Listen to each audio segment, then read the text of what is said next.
Gentlemen, welcome to Honor Radio. We are so excited to be bringing this back. It's been many or a few years since the COVID situation that derailed us for a while, but we're bringing it back and we're so excited. This is episode number 27, and we have some amazing guests that we've got lined up that we're going to be bringing you over the upcoming weeks and months and years. And Rick and I are super excited. I think we deserve a get some with that one, Rick. 3-5. Get up. 3-5. Get up. I love it, buddy. I'm honored and I'm so excited to introduce our first guest of the year, Coach Von Vogt. He is the Vice President of Athletics for William Jessup. He is an amazing friend. I have gotten to know him over the years as the Honor Group and the Honor Bowl has been growing here in Sacramento and throughout the nation. And we have some great stuff coming up that we're going to talk about towards the end of this podcast of what we're going to be doing together in honoring vets at that university. But Coach, it is so good to have you on. God bless you, buddy. Mark, thank you for having me.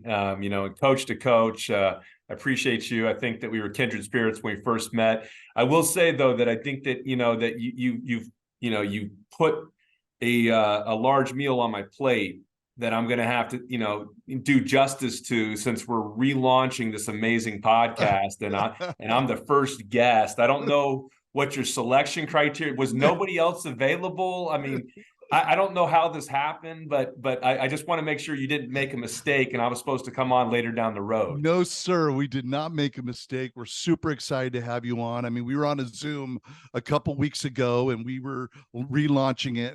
And after the end of that Zoom, I said, we got to invite Coach Von Vogt on. And that's what led to this. And thank you for accepting the invitation. I really appreciate you, buddy. Hey, man, let's just jump right into this. You are an amazing head coach. You've done great things over the years with your career with at William Jessup. I really want people to get to know you. All right. So tell us about your history as a coach, how you got started, what led you to the coaching field. If we could just kind of break it down from there, and then I want to ask you a few more things about your family, but tell us how you got started in coaching. It's really, it's probably not a particularly unique story, but it is an example of how God works in your life. To be quite honest with you, Mark, it was not my design to be a coach. I was a player. I had all these aspirations and dreams, to play professionally and to play, in college at a really high level and accomplish all of these things, because the game, and sports in general had been my life growing up. I mean, I invested in them. They spoke to me. It was part of my spirit. And when I played them, I got a chance to be the full version of what God created me to be. But I got to college, and 8 games into my freshman year, I blow out my left knee and I tear 3 ligaments, my ACL, my LCL, my MCL, tear some cartilage along with it. It's called the unhappy triad for a reason. It took 2 surgeries to put it back together again. I rehabbed. I make it all the way back. And before I get back on the floor, I'm 100%. I'm medically cleared. Everything's good. I block a shot. Right when I come down, a guy falls into my knee and it tears my ACL all over again. I got to start the process over again. Wow. That surgery didn't go as well. They needed 2 to clean it back up again. And then it really didn't take great. So I had kind of like a trick knee that was going in and out. And so then I had to go have another 3rd complete ACL reconstruction. And all of these were allografts. So they take an Achilles tendon from a cadaver and they slap it in your knee, and then you rehab it. And it's a longer rehab because it's not your own tissue.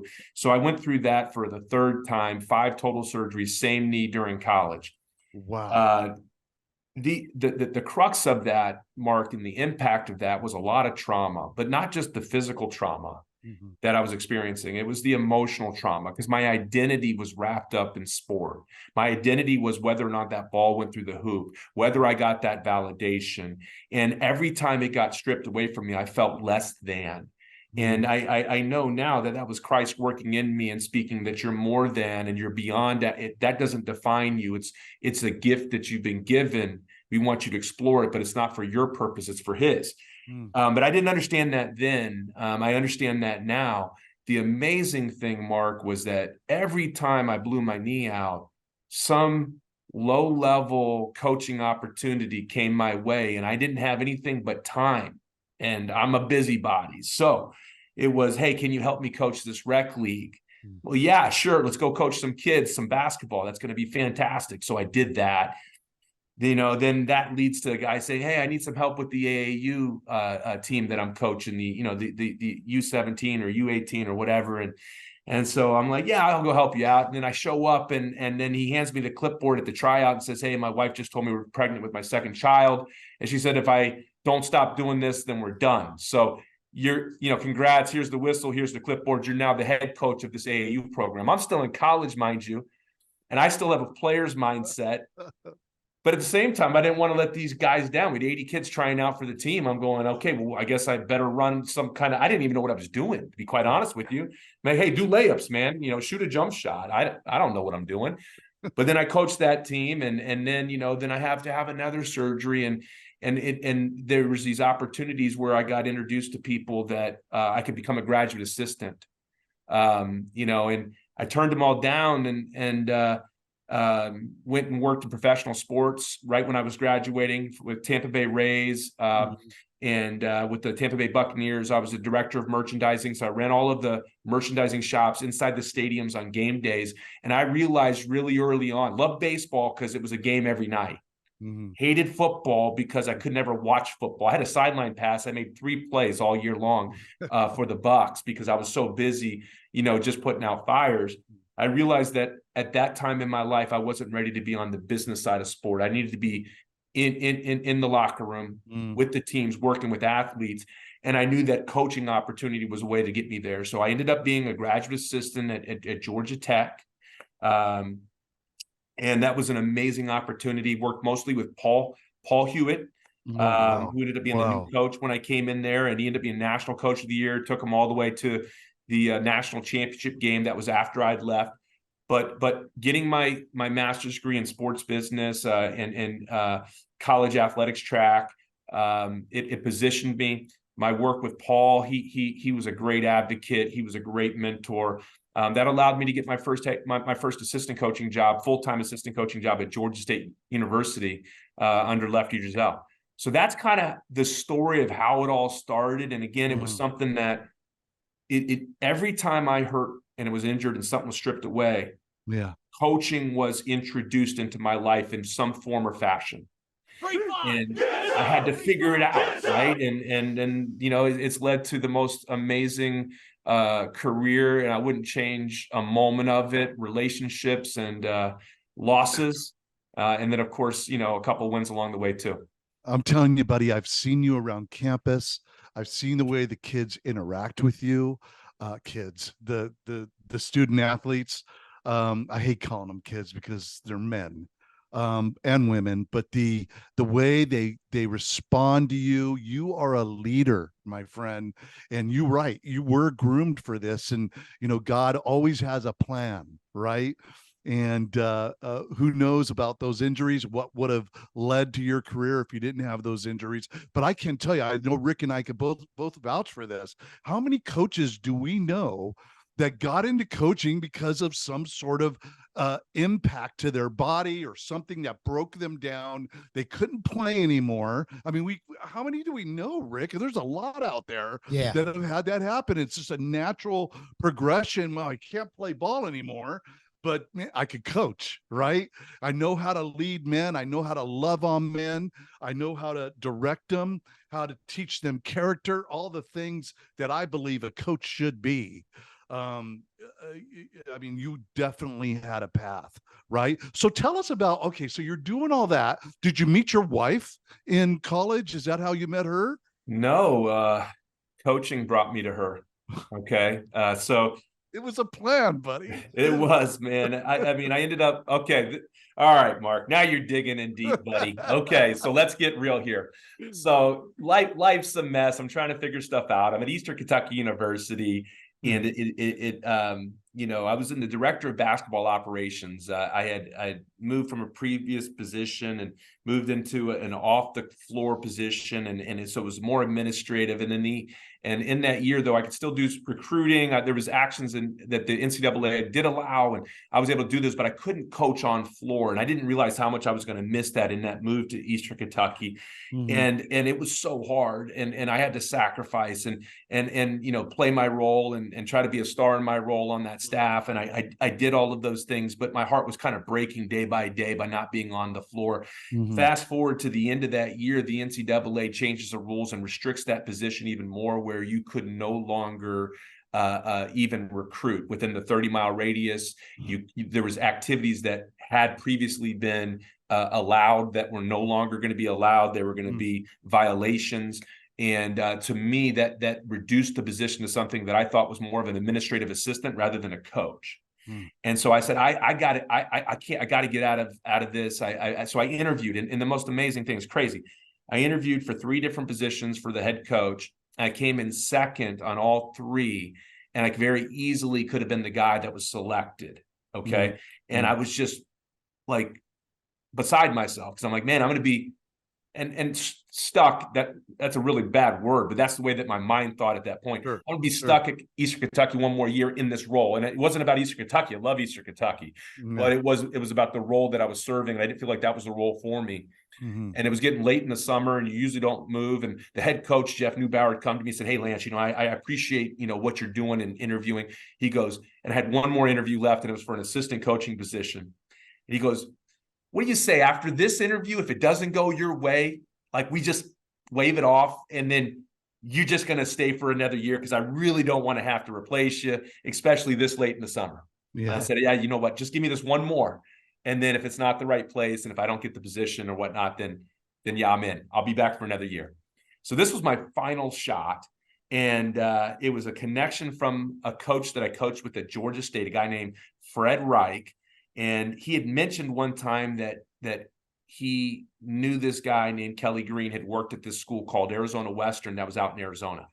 I never really researched, but I remembered that. And then I saw this job that came up at Arizona Western College. And it was in this place I'd never heard of, except for some movie. It was a Western, and it was called 310 to Yuma. So Yuma, Arizona. And there was a jail there, and a lot of dust and tumbleweed, and it was supposed to be hot. And that's what I knew about Yuma, right? Right. But I needed a job, and I needed to be back on the floor with the guys coaching, actively coaching, involved in the day-to-day. And so I called Fred, and I said, "Hey, there's this job at Arizona Western. The head coach is Kelly Green. I think you mentioned him to me at some point about 5 years ago, 6 years ago, that he coached you back in the day when you were in college or something." And he goes, "Yeah, I know Coach Green." He goes, "Yeah, and I know the whole Green family, and they're all coaches." And he goes, "Are you interested in that job?" I said, "I am." And he goes, "Well, let me make a call and send me over your stuff, and I'll forward it over to him after the call." Long story short, I landed in Yuma, Mark. It was 116 that day in that summer. I'm wearing a black suit because I was completely unprepared for what I was going to face when I walked into the heater that is Yuma. End up getting the job. 3 days into being there, they have a welcome breakfast for all the new employees. Okay. And I had just arrived 3 days prior. I sit down. I've got this nice lady that I don't know sitting next to me, and there's an open seat next to that. I've got my boss, Kelly Green, sitting across from me. And all of a sudden, we're 5 minutes into the program, and I hear these high heels clicking on the tile floor. Click, click, click, click. So, of course, it draws my attention back. I look back over my shoulder, and there's this amazing, beautiful woman walking in, making her appearance 5 minutes late, which I found out is something that she does all the time.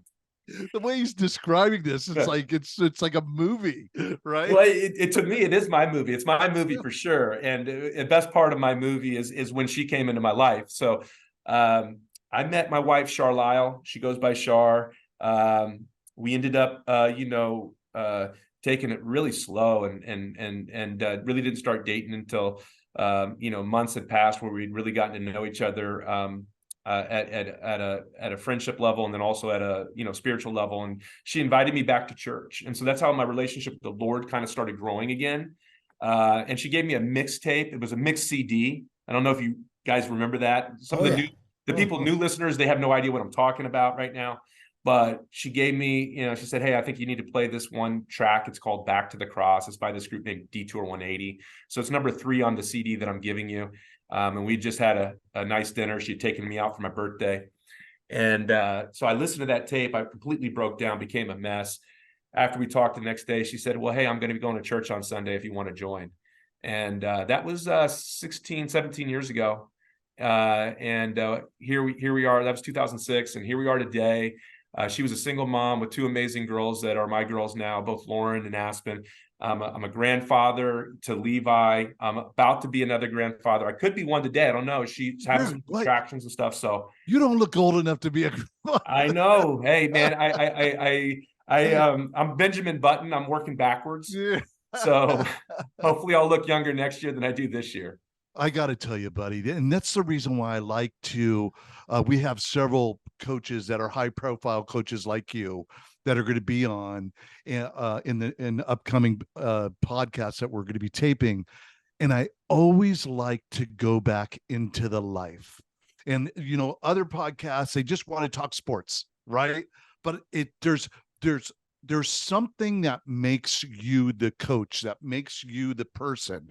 And what Rick and I have realized over the years is it's the backstory, it's their life, it's the women behind them, it's the kids behind them, the family behind them, the other coaches that were brought up that taught them on the way up. You mentioned 2 great names already. It's amazing. So I'm so thankful that you tell us that story, because a lot of people don't know, right? No. And so it's definitely not something. It's definitely not something I share all the time, right? I know you don't start talking about. I know that. Hey, I'm a hard on the sleeve kind of guy, but I don't need to give you the whole story. I hope I didn't take you too off, buddy. I mean, that was it's really beautiful to hear and to hear about your faith and how you became a Christian. Okay, so you're coming up through the ranks. You end up in LA. You left Yuma, you go to LA. You're coaching in a college there. And then what happens with William Jessup? How did you hear of that? What brought that all about?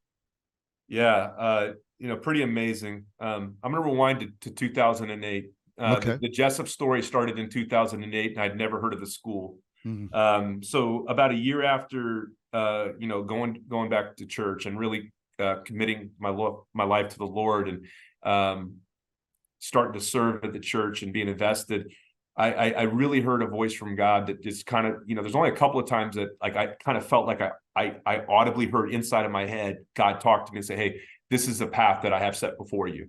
And this was one of those couple of occasions that has occurred. So it's very unique, very rare, but it's like, you're going to serve at a Christian university at some point. Okay. Mm-hmm. In my head, that meant immediately. So I start looking, and man, I'm combing through the different job announcements, the ones that I would be qualified to go coach at. And for 5 years, I reach out to everyone that I thought, hey, you know what, I'm a good fit. It's the right fit. It's the right level. I have all the qualifications they're looking for. I should be somebody that at least garners some kind of consideration. And for 5 years, I didn't get one email. I didn't get one phone call. I didn't get one thanks but no thanks letter. And when I say, I mean, I got zero communication, and I probably put out 20 or 25 inquiries and resumes and applications. And I didn't even get like thanks but no thanks. It was just crickets. And it was 2013. And I remember telling my wife, hey, I think I may have heard God wrong. I believe that maybe we're just supposed to serve in that, non-Christian public school, college environment, and do our thing there and minister through our work there and how we love, serve, and care. And so maybe this is my path, and maybe I heard God wrong. A week later, a coaching buddy of mine who's a Christian, a guy named Joel Sabaka. At the time, he was the associate head coach for the University of Portland, the Pilots. And Joel I had shared when we were on a recruiting trip one day, and we're sitting next to each other in Las Vegas, watching, AAU go on, that, he's like, "Wait, what's your future look like?" Well, I said, "Man, I really feel like God's pushing me towards, or pulling me towards, serving at a Christian university." So it was just an open conversation. To me, it was like almost like a throwaway comment. But Joel had remembered that, and he called me and he goes, "Hey, Lance, what do you got going on?" I said, "Not much. That's what's going on." He's like, "Hey, are you interested in the possibility? I remember you telling me that you were interested in serving at a Christian university. There's this school down in the Sacramento area. I don't know too much about it, but I know that the job's opening it up. And I heard that they're going to make an investment in athletics, and they want to start with men's basketball." And I immediately thought of you.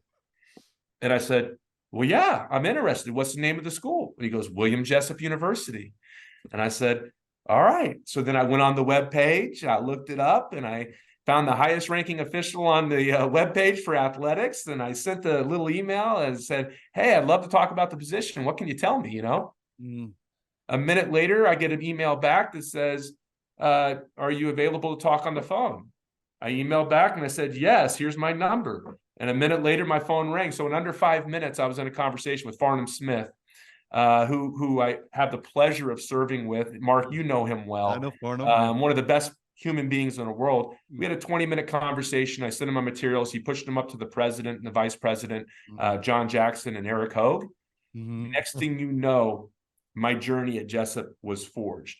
What I realized, is that God needed to season me as a soldier for Christ. He needed me rooted in his will, so that I was prepared to serve at a Christian university and to serve well. I wasn't ready in 08. I wasn't in 9, 10, 11, or 12.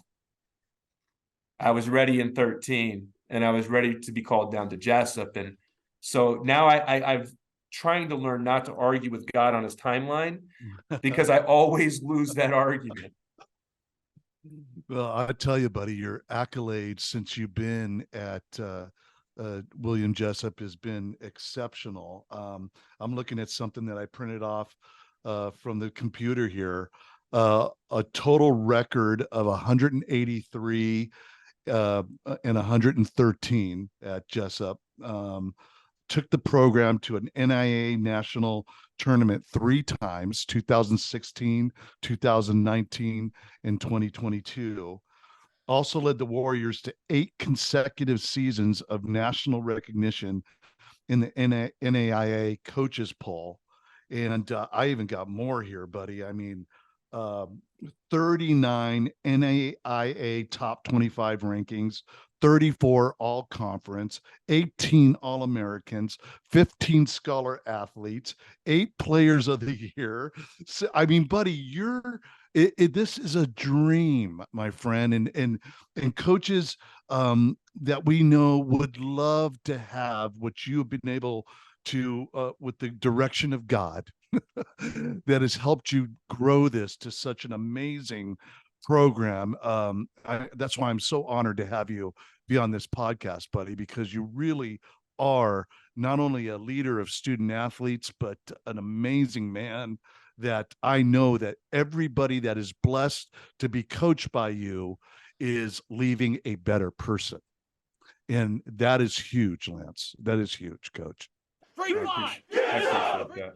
I mean, Mark, that's what it's all about. It's about the relationships. It's the Jimmys and Joes, not the X's and O's. And that's one of those common things that coaches say. But if you take it to heart and you make those relationships first and foremost, then that's the bigger win. Because the records and the accolades, those are fantastic. I mean, we enjoy them. You want to be the best at what you do, right? So you compete. I mean, and God asks us to to compete to win. Don't just run the race to run the race. You want to compete to win. So we absolutely do that. But the big wins and the real wins is seeing what these men become once they leave. Yes, no doubt about it. Keeping a 40-year relationship with them rather than a 4-year relationship with them. Yes. That's the value add, and that's why coaching's been my life's journey and my life's work. And I believe that I would be I can't find the right word, but but I would be upset with myself if I collected a whole bunch of hardware and a whole bunch of accolades, but I didn't have a great relationship with the players who would run through my program. And, I don't have a great relationship with every one of them, but the lion's share I do, and we still keep in touch. And, there's a lot of adversity that you have to overcome. And you're trying to get everybody on the same page, moving in the same direction. And you're working to be in sync. And when you get guys that are both feet in, it's amazing how those relationships grow. No doubt about it, buddy. No, you've done an exceptional job. Okay, so we talked about your a brief history of your tenure at William Jessup. You get promoted to vice president of athletics at William Jessup, where you hold that role now. You're excelling in NAIA, and then in 2019, you start working on something that involves the NCAA. Tell us that story. Well, it was, it's an amazing story because it's personal to me, right? And it's personal to so many people here at Jessup, and people are so excited about it. The conference that we're in, the Golden State Athletic Conference that we currently in the NAIA, is arguably, the number one conference in the country for NAIA. And, year in and year out, we're competing with the other top conferences in the country across all sports and all disciplines. That has meant that there's been a maturation process for a number of schools in the GSAC that have come before us that have successfully moved from NAIA to NCAA Division II in the Pac West Conference, and then some that have even moved, like Cal Baptist, from NAIA GSAC to Pac West to the WAC in NCAA Division I, right? And they've done the double jump. And in watching this, we came into the league and we had Concordia Irvine in the league, and the year after we got in, they moved into NCAA Division II, and then we were competing with Biola, and we were competing well with Biola, and then they went from NAIA to NCAA Division II and were performing well in the Pac West. We knew that Point Loma had done it. We knew Azusa Pacific had done it. So there was Fresno Pacific, Dominican, all of these schools that are in the Pac West right now previously were NAIA institutions. And I also knew that Westmont was looking at the possibility of going, right? And I'd heard rumors about possibly Vanguard. And I'm going, okay, let's look at the landscape of this. We've made a significant investment at Jessup University to invest in athletics. And we've done well, and we've become the front porch of the university alongside with theater and with music, where we do a lot of outreach into the community. The community comes in and sees us. We have camps going on. And in that, we've become a branding and marketing function for the university so that we can grow organically and have the right students come to Jessup, and for us to be highly successful and to know and equip these young people for Christ through education so they can go out and transform the world. So that's been our mission. And so how do we make sure that we don't fall back with the investment that we have in athletics? We don't want to go backwards. If other schools elevate, we stay the same, we might take a step back, because if we're playing against lesser competition or those that maybe don't value athletics as much as we do, we may be over-resourced, and we will not get the same type of coverage that we're currently receiving.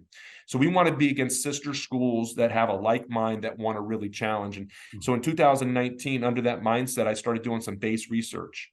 If and when it was required and we needed to be prepared to go, I didn't want to be caught unprepared, because everybody knows what John Wooden says, what is it? Failure to prepare is preparing to fail. I believe that's his quote. And so I was of that mindset. So I started doing the preparations, and then, I got the information. I have the whole sheet. I didn't really do anything with it. I called different ADs. I called the membership committee at the NCAA. I was just doing all of the prep work just in case. And then COVID hits and everything slam stop, right? We come out of COVID. Westmont announces that they're going to go, and it became real then. Okay, Westmont's made the decision. All right, looking at the landscape, they're talking about conference realignment. We'd essentially be moving back to what was the CalPAC, which is not competitively at the same space that the GSAC is at. And we didn't want to take that move back if a realignment left us out of the new GSAC. So I said, all right. So I really put the boots to the ground, got all the information, put together a package, presented it to our president, then presented it to the board of trustees, got overwhelming support in 2021. And then we did the entire membership process over the past year, which culminated, I guess, about a week and a half ago. Yes. With us getting the nod that, hey, you are being accepted into the NCAA reclassification process, and you're going to be moving into provisional year 1. So that's where we're at, and it's an amazing time to be a Warrior, and it is a groundbreaking deal. But I would be remiss, Mark, if people didn't understand how much work went in from the entire campus community. I cannot sit here and take credit for our move. It started with our president, our board of trustees. It started with everybody on the athletic staff working. It started with the registrar, the financial aid office, the student life. Every one of those was part of this process with the NCAA. They had sections they had to complete. They had to attend committee meetings. They had to meet with the NCAA when the NCAA visited campus. And every single one of the people on campus was ready to step up and serve and help athletics make this adjustment to NCAA Division II. We've had Dr. John Jackson on this podcast, and we know the type of man and the type of leader he is. And I could just imagine how enthused he was and how he got behind this play, because it's huge. It's groundbreaking. I know it was huge news here around Sacramento when it broke a week and a half ago. It's exciting, my friend, because I know it just elevates the whole program to a whole other degree. And even D2, I mean, D2 NCAA is a tough league, people. This isn't, it's not like it's a lateral move. This is a move up. And I know, no doubt, buddy, that you'll be D1 sooner or later. But also when it comes to recruiting, this is a huge thing when it comes to being out there, talking to the athletes, but, telling them about William Jessup, telling them that they are going to be a part of the NCAA and all the vision that brings. I mean, this is going to be very helpful for that. Yeah, the coaches are excited about that. The blue seal of the NCAA is the most recognizable seal for collegiate athletics in the world, and it's the standard bearer. It is the one that you don't have to explain. Okay, with the NAIA, and the NAIA organization association has been fantastic with us. We've really enjoyed our time there, and it is a wonderful association. However, when we are working with recruits, we have to explain what the NAIA is, and then we have to overcome the objections of what level we compete at. Right. So many times, they really don't understand, hey, we go toe to toe with D2s on an annual basis, and we fare well. Right. There's a stigma that's there. Right. Once the kids get there, they realize, oh man, I don't know why I thought what I thought, but now we don't have to fight that stigma. And at the other time, I do believe the depth of the quality at the NCAA Division II is at a completely different level. In the NAIA, there is a significant drop off after you get to a certain section, depending on sport. And when you have that drop off, then those games can become less than competitive. Yes. At the NCAA Division II, what I've seen and what I've witnessed and talking to all the other coaches and the athletic directors is, if you don't come with your A game, it don't matter what the record of the opponent is, they're good enough to knock you off. Yes. And so the competitive environment of being ready to play on every single night is going to be what's required for us to be successful. Amazing. I'm so excited for you, Coach. What a testimony to the hard work and what you've created at William Jessup. I mean, really, I hope the people that are listening to this understand the greatness of this and what it means to this university that has enrollment of how many kids? Right around, I think 1,800, and we were trending in a really amazing way until COVID hit, And then obviously with COVID, almost all small private Christian universities, probably 90% of them took a hit. We were fortunate. We took a hit, but it was one that was, one, sustainable, and two, that I thought that we managed and mitigated really well. We are on track, and I'm glad to say we are on track for a record-breaking enrollment class, not only for athletics, but for the university. I just came out of an enrollment alignment team. I serve on that committee with our university. We just went over the numbers just earlier today, and they're amazing. They're record-breaking. God's doing some terrific things here at Jessup. It's a great university. And there is something to be said about having a faith-based education. And I'm not knocking any other university. I mean, my partner Rick went to Cal, right? So I mean, I'm not knocking, but I'm telling you, it's an amazing university. And if you ever get a chance, just walk the campus. The campus is amazing. It's beautiful. It's exciting. The energy level is always top notch. It's just, it's a great place to visit. So, hey man, I'm going to land the plane, Lance, and I got to talk about this. I know this is something that you and I are really working closely on, and it's close to our heart. On November 11th, we are having a program at William Jessup in connection and in partnership with their basketball division called Hoops for Heroes.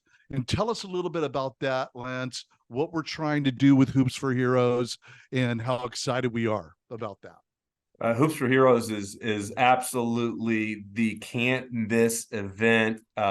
It's November 11th. We're going to have activities starting around noon, and we're going to rock and roll till tip off at 2. And we are going to have a production that partnering with the honor group to create Hoops for Heroes. This will be our second year doing it. It would have been our third, but COVID knocked out the first iteration. But one of the things that we do at Jessup, and we want to do really well, is partner with the right community groups that are helping others, that are always serving. Okay. So our servicemen and women, the sacrifice that they commit so that we enjoy our freedoms, it's something that's near and dear to my heart. The entire side of my father's family, it served in the Marines. Yes. They served in Vietnam, multiple tours. I have a huge heart for the military. And I also know that there's an impact. It might be a physical impact, it might be a mental impact, it might be a little bit of both, but we have to serve them well. We have to reintegrate them well. We have to educate and give them the opportunity to access education. We have to be able to meet their needs. And the honor group does it better than anybody else.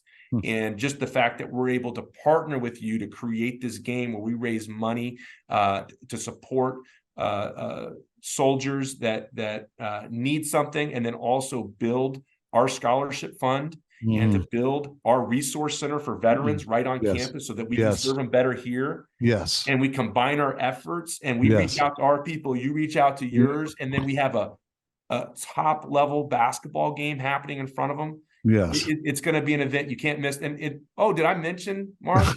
It's 2 days before a pretty big day for veterans. What day is that? That's Veterans Day, my friend. That is Veterans Day. Get some. I love it. I love it. Yeah, no, it's going to be a huge weekend. We're so excited about partnering with you guys and putting this on. We want to make an impact in the community. We want to bring resource to the vets at William Jessup, and we're super, super excited about it. Coach Von Vogt, I want to thank you so much for being on our bringing it back on a radio, right, Rick? Yeah, that's it. We're bringing it back, and it's an honor to have you on this show, buddy. And I can't say enough of what I feel about you as a friend, as a man, as a coach, as a husband, a father. You're just a good man, my friend, and good luck as you roll into the NCAA in 2024. Good luck this season with everything that you do. We love you, man, and thank you so much. Love you too, Coach, and keep doing what you do. It makes a difference. Thank you. I appreciate you, Lance.